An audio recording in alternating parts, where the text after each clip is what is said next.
के आदिवासियों के इस देश में विदेशी आर्यंस आए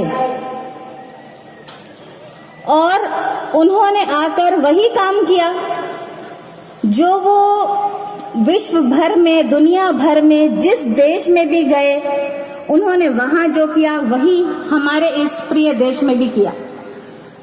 यहाँ के जो मूल निवासी हैं, असली यहाँ के रहने वाले और आदिवासी, आदिवासी का मतलब ही यही है कि सबसे पहले, सबसे पुराने यहाँ रहने वाले।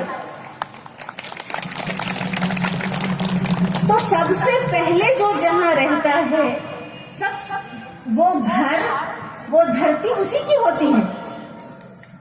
बाहर से आया हुआ कोई कौन होता है कि उनको धक्का देकर बाहर निकाले, उनसे उनका घर और उनकी धरती छीने।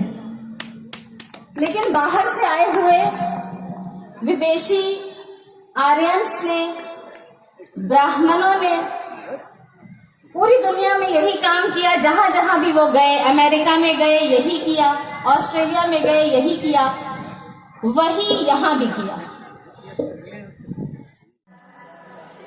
अगर आप कुछ न जानते होते तो शायद आज यहां न होते, लेकिन अभी बहुत कुछ यहाँ और भी आपने जाना होगा। जैसे कि अभी हम सब माननीय वामन मेश्राम साहब के भाषण को सुन रहे थे, विस्तार पूर्वक उन्होंने समझाया। तो बस हम सब आओ रे सब एक हो जाओ।